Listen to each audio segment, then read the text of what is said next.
Je continue mes aperçus des ludothèques Game Boy que j'ai débuté il y a déjà quelques années avec la Game Boy originale et la Color. Aujourd'hui, c'est bien sûr au tour de la meilleure de toutes, la Game Boy Advance. Plongez avec moi dans 30 jeux qui, je trouve, illustrent bien ce que sa ludothèque propose d'unique. Super Mario Bros. Au rayon des spin-off Mario, c'est original comme proposition. Je crois pas qu'ils aient fait d'autres flippers Mario ensuite. C'est le genre de curiosité qu'on peut trouver sur GBA. Des héros bien connus en train de faire quelque chose de différent que sur console de salon. Même visuellement, c'est pas banal ce look 2D mais en 3D digitalisé. Ça ressemble au style graphique d'aucune autre console Nintendo. Trop complexe pour de la SNES, pas assez pour de la 64. C'est ça, la GBA. Ça se joue pas comme un flipper traditionnel, ni comme, disons, les Pokémon Pinball. Non, là, il y a carrément une dimension aventure à la Super Mario 64, où t'enchaînes de manière non linéaire plusieurs mini-tableaux pour récupérer les étoiles qui te permettent d'ouvrir de nouvelles portes pour accéder à de nouvelles zones. C'est pas très arcade comme philosophie, mais c'est original d'avoir essayé de mixer les genres. On reste dans les jeux de boules avec mon petit chouchou, Super Monkey Ball Jr. Si vous aviez pas les moyens de jouer à la série sur GameCube avec son super joystick, vous pouvez y jouer ici à la croix. C'est carrément moins bien, mais je suis quand même archi surpris que ça soit aussi réussi. Il conserve la saveur du concept original, c'est pas juste un portage portable au rabais, qui se jouerait totalement différemment en 2D vu de haut. L'occasion de prouver une nouvelle fois que décidément la Game Boy Advance, c'était pas une SNES, et qu'elle pouvait nativement afficher de la 3D bien plus fluide qu'à l'époque du Super FX. D'ailleurs, je vous partage un cheat code pour Monkey Ball. Sur l'écran titre, faites gauche-gauche, droite-droite, bas-bas-A pour rendre le jeu encore plus fluide au détriment de la pixelisation. Vous vous rendez compte comme cette console portable était en avance sur son temps? Elle proposait déjà un mode performance il y a plus de 20 ans! Mais si c'était que ça. Avec Yoshi's Universal Gravitation, la console nous initiait déjà au motion gaming. Habituellement, je suis pas fan des jeux Yoshi, ils ont tous tendance à m'endormir, mais parce que celui-là a des niveaux variés qui renouvellent régulièrement leur gameplay avec différents usages pour le gyroscope, bah c'est mon épisode préféré. T'as un peu l'air d'un con quand il joue tout seul dans le métro, mais c'est trop marrant d'incliner une console aussi rétro. On s'attend pas à ce que ça réponde aussi bien. Alors comment ils ont fait ça? Bah avant que la 3DS embarque directement un gyroscope dans la console, ce genre de gadget fallait l'intégrer dans la cartouche. C'est pour ça que celle de Yoshi est un peu plus grosse. Celle de WarioWare Twisted l'est encore plus parce que dedans il y a même un moteur de vibration. Donc c'est une expérience sensorielle totale quand c'est couplé au gyroscope. On dit souvent que la GameCube et la Game Boy Advance sont les dernières consoles de Nintendo à pas avoir de gimmick, ce qui est vrai, mais ça leur empêchait pas déjà à l'époque de se permettre quelques folies. Et c'est cette versatilité d'expérience que j'aime tant sur cette console. Moi j'adore ce WarioWare, il est bourré d'idées originales, malheureusement il est jamais sorti en Europe, seulement au Japon et aux US, donc ça rend la cartouche plus chère à se procurer aujourd'hui. Kururin Stash Stash nous prouve qu'il n'y a pas besoin de graphisme foufou ni de technologie sophistiquée dans une cartouche pour nous amuser. Il suffit d'un concept pas banal. Un jeu d'adresse avec une barre qui tourne. Et même sans déplacement analogique, juste avec une croix, c'est déjà jouissif parce que ça répond bien et que les niveaux sont très bien designés. Quand je l'ai découvert, il m'a accompagné dans tellement de trajets de métro parce qu'il se prête à merveille à des petites sessions nomades, 5 minutes par-ci par-là, entre deux stations. L'autre jeu que j'ai saigné en déplacement, c'est Rhythm Paradise. Ou plutôt devrais-je dire Rhythm Tengoku, son nom japonais, vu que cet épisode Game Boy il est sorti qu'au Japon. Mais moi j'ai eu la chance de le croiser dans une brocante en France il y a quelques années. C'est une succession de niveaux musicaux où faut appuyer en rythme sur les boutons dans des univers loufoques japonais. C'est très marrant je trouve, et comme c'est un jeu de rythme, il n'y a pas la barrière de la langue pour apprécier le gameplay. Le seul hic, il se situe sur la console. Si tu joues dehors, tu peux pas te le faire sur une Game Boy Advance SP, parce que c'est le seul modèle qui a pas de prise jack. Donc à moins que tu veuilles en faire profiter tout le wagon, jouer un jeu musical sans le son, c'est un peu comme regarder une vidéo d'RM sans s'abonner, ça devrait être puni. Iridion 2, un bon petit shoot'em up vertical exclusif à la console. C'est fluide, joli, équilibré dans sa difficulté, rythmé parce que les niveaux sont pas trop longs et régulièrement ponctués de boss. Ça change des shmups traditionnels de l'ère 16 bits, et c'est pas plus mal. C'est développé par Shinen d'ailleurs, on les connaît pour avoir fait de bons petits jeux des maths sur 3DS et Switch par la suite. Mario vs Donkey Kong. À défaut d'avoir un vrai platformer Mario exclusif à la GBA, on a eu plein de portages de la SNES et ce casse-tête où Mario résout des petites énigmes dans des tableaux. Il y a eu un remake sur Switch, mais qui a un style graphique tellement vide et impersonnel que je préfère encore rejouer à cette version GBA, qui nous renvoie à cette époque où les scénarios étaient présentés image par image comme une présentation PowerPoint, où le pixel art laissait sa place à des images digitalisées pour donner une impression de 3D et essayer en vain de se rapprocher du look des épisodes console de salon. Je dis pas que cette époque me manque, tout n'était pas de bon goût, mais on peut pas retirer ça à la GBA, elle propose des visuels atypiques. Retour sur du pixel art plus classique avec Wario Land 4, qu'on aurait très facilement pu s'imaginer sortir sur une Super Nintendo vu son style graphique, mais non, on parle bien d'une exclue Game Boy Advance, et ça se sent. Dans le level design, le gameplay et les sensations qu'il procure, c'est très dur de l'imaginer sortir dans les années 90, tant il ressemble pas aux autres jeux de plateforme. Et c'est ça que j'aime sur GBA, c'est que beaucoup de jeux, sous leur esthétique rétro, sont en fait bien plus modernes à jouer qu'on ne le pense. Et c'est d'autant plus flagrant quand, comme moi, t'as fait l'exercice récemment d'enchaîner la ludothèque GBA juste après celle de la SNES. Il y a parfois des similitudes graphiques, mais c'est en fait deux machines très différentes à bien des égards. Et je tenais à insister dessus pour ceux qui l'auraient snobé à l'époque en pensant que c'était qu'une machine à porter des jeux SNES. C'était pas non plus une machine à porter des jeux PlayStation, mais on a eu des épisodes exclusifs de Crash Bandicoot. Là, c'est Crash Bandicoot 2 Entranced. C'est littéralement un Crash en 2D.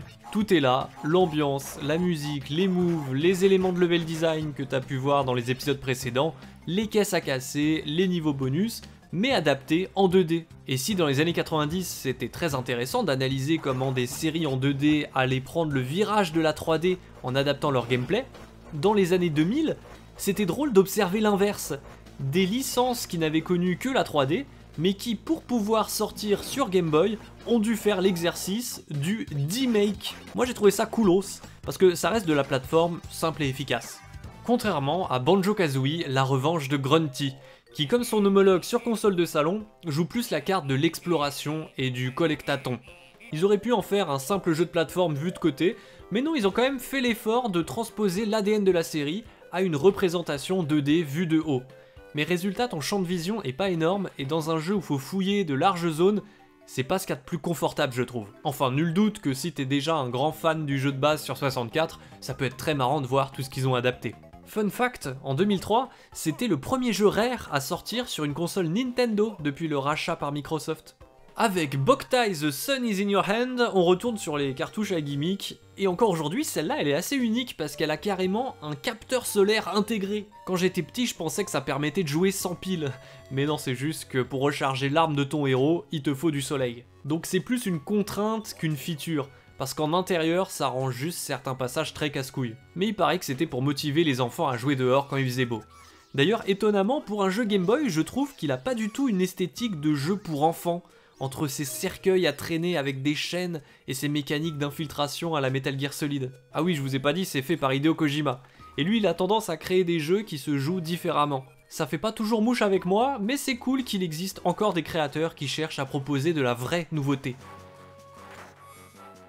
Golden Sun, un autre jeu avec du soleil. Non, pas du tout. À cause de son titre, je l'ai longtemps confondu avec Boktai. Quand j'étais petit, les pubs à la télé sur le capteur solaire m'avaient tellement retourné le cerveau que j'avais même pas mémorisé le nom du jeu.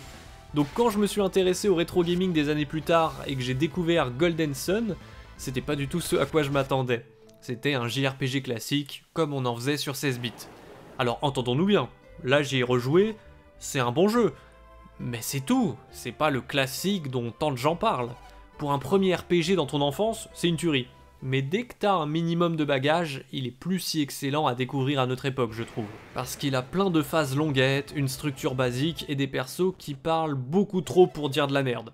Moi, mon premier JRPG dit traditionnel, ça a été la compilation Final Fantasy 1 et 2 Dawn of Souls, qui m'a bien plu dans mon enfance, mais c'est parce que j'y connaissais rien.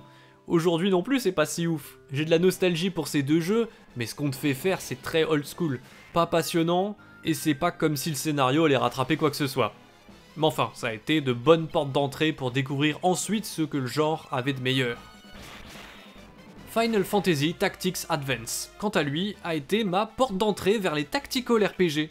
Je connaissais pas du tout ce style, je savais juste que j'aimais Final Fantasy, donc quand je l'ai croisé dans le bac à occasion de Feu Score Game, je l'ai acheté, et j'ai été trop déçu que ça soit pas un RPG classique où on déplace librement son personnage dans des villes. Bon après j'ai compris que l'intérêt était ailleurs, c'est un jeu de stratégie et de placement.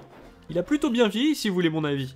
Et l'originalité, c'est qu'à chaque combat, il y a un juge qui impose une contrainte gameplay, donc ça renouvelle légèrement la tactique entre deux affrontements. Et pour un tactical, il a le mérite d'être une vraie exclusivité GBA, parce que c'est pas un portage SNES ou PS1 comme c'était souvent le cas dans les années 2000. Fire Emblem, premier épisode de la série. En Occident, au Japon c'était le 7ème. En voilà un autre de tactical, assez différent d'un FF Tactics Advance dans son approche, et j'irais même jusqu'à dire qu'il est assez différent des Fire Emblem qui sortent depuis plusieurs années. La série s'est complexifiée à plein de niveaux, donc ça fait plaisir aussi de revenir sur une formule plus simple, notamment au niveau de l'histoire et des dialogues. Les personnages disent ce qu'ils ont à dire rapidement, avec consistance, sans que ça ressemble à la copie d'un élève qui blablate pour atteindre le nombre de mots imposé par le prof. Parce que faut reconnaître qu'à ce niveau-là, les Fire Emblem depuis la 3DS, c'est un peu n'importe quoi. Mario et Luigi Superstar Saga. Un bon RPG dans l'univers de Mario. C'est pas le meilleur de la série, mais comme pour Fire Emblem, c'est bien aussi parfois de revenir sur des bases plus simples pour retrouver le côté plus épuré des premiers jeux d'une saga. Ce qui rend ces jeux sympas, c'est l'interactivité qu'il y a en combat. C'est du tour par tour, mais t'es jamais passif à attendre que le temps passe. Et ça permet notamment de rendre certains combats de boss très intenses pendant que tu déchiffres leurs patterns. Mario Power Tennis. Décidément dans cette vidéo, on enchaîne les jeux Mario qui ne sont pas des jeux de plateforme. Mais là, peut-on vraiment parler d'un jeu Mario quand on sait que c'est sur la jaquette qu'on va le voir le plus ? Alors il y a bien un mode partie rapide avec nos héros bien connus, mais le cœur du jeu c'est un mode solo, scénarisé, aux allures de jeu d'aventure, où tu contrôles un personnage totalement générique qui grimpe les échelons dans le poudlard des joueurs de tennis. Bref, un nombre incalculable de matchs t'attendent, agrémentés de dialogues, du même niveau que ceux de Golden Sun. Parce que oui, c'est les mêmes développeurs. Mario Kart Super Circuit. J'en gardais pas un grand souvenir, mais en y rejouant pour cette vidéo, j'ai pris du plaisir.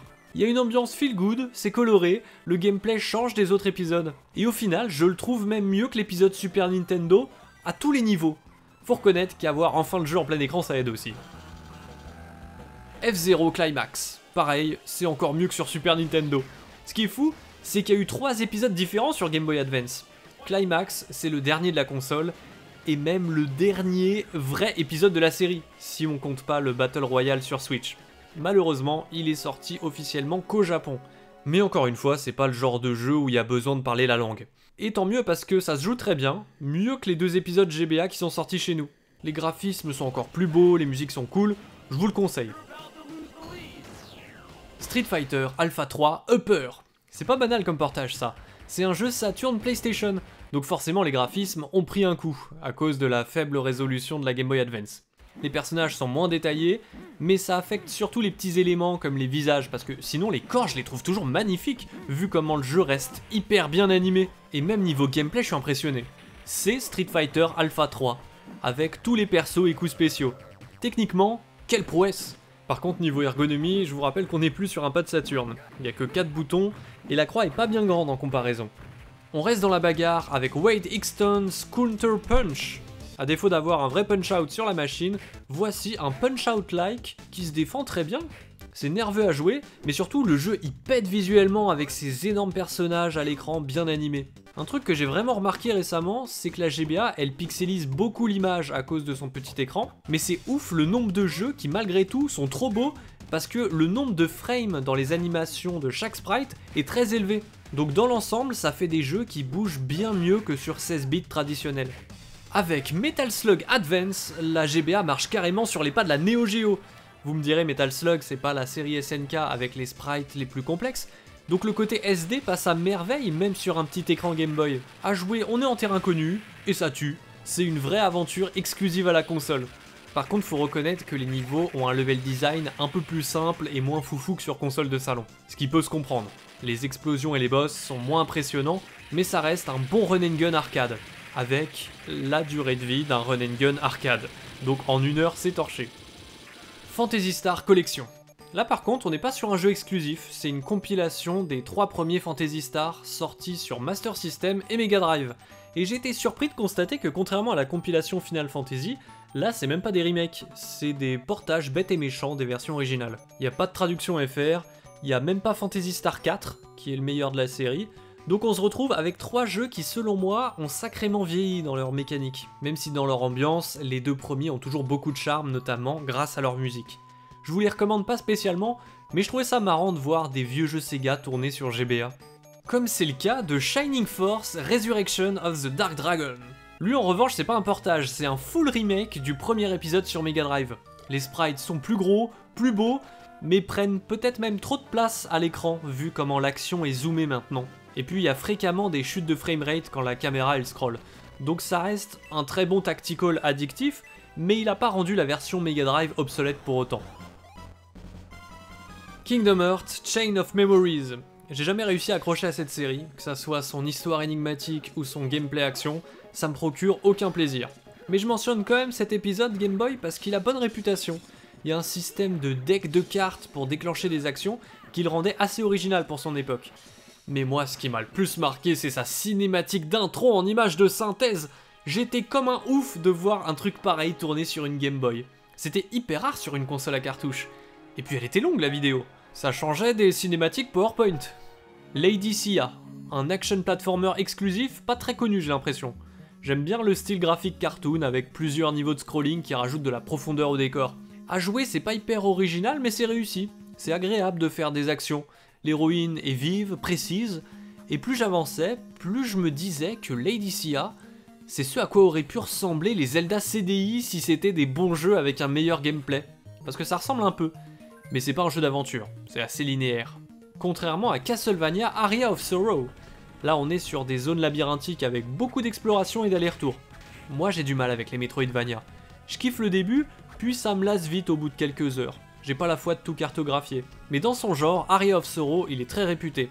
Avant qu'on en ait 30 par semaine qui sortent avec l'avènement des jeux indés, c'était un style de jeu pas très répandu et la Game Boy Advance pouvait se vanter d'avoir les meilleurs représentants du genre. Comme Metroid Fusion. Bon lui c'est pas un Metroidvania, c'est un Metroid tout court, vu qu'il n'y a pas de dimension RPG. Ce qui est intéressant par rapport à d'autres épisodes comme Super Metroid auxquels j'ai joué un peu avant, c'est que Fusion, il est plus linéaire. On se perd moins, on te délimite des zones plus clairement, et il est plus scénarisé que les précédents, comme pour essayer d'être moins austère. Alors j'imagine qu'il y a beaucoup de puristes à qui ça va déplaire, mais à contrario, je trouve que ce petit élément différenciant lui donne de la personnalité dans la série. Et pour un genre qui a tendance à proposer des aventures qui se ressemblent beaucoup d'un épisode à l'autre, c'est pas plus mal. Mother 3, c'est la plus grosse découverte que j'ai faite sur Game Boy Advance ces dernières années. Il est sorti qu'au Japon en 2006, mais heureusement depuis le temps, des fans français ont traduit tous les textes et patché la ROM. Je vous avoue que j'ai eu du mal avec les deux premiers épisodes de cette série, sur NES et Super NES. L'univers était original, mais à jouer je trouvais ça lourd et archaïque, alors que Mother 3 pas du tout. Il y a plus de rencontres aléatoires, les combats sont plus rapides, l'ergonomie est bien meilleure, l'aventure est plus scénarisée, mieux scénarisée. J'ai kiffé l'univers what the fuck et son humour original qui se mélange à des moments tristes qui n'ont rien à voir. Donc cette variété d'ambiance et d'émotions, je l'ai trouvée surprenante. La bande son est trop cool, les combats au tour par tour ont des twists que j'ai pas vus dans d'autres RPG. Alors oui, comme ça il paye pas de mine, mais Mother 3, il m'a pris par surprise. Souvenez-vous ce que je disais pour Wario Land 4. Beaucoup de jeux GBA ont une esthétique rétro 16 bits, mais leur force, c'est qu'à jouer, ils se reposent pas que sur le passé. Ils peuvent être innovants et intelligemment conçus. Les jeux GBA, c'est un peu comment on se souvient des jeux Super Nintendo, alors que dans les faits, selon moi, la ludothèque Game Boy Advance est supérieure à celle de la SNES, bien qu'elle soit malheureusement moins culte. C'est la fin de cette vidéo, j'en profite pour vous orienter vers celle sur la Game Boy Color ou la Game Boy. Et j'en profite également pour faire un énorme merci à UMSD1 qui m'a fourni des tonnes de captures vidéo pour plein de jeux GBA.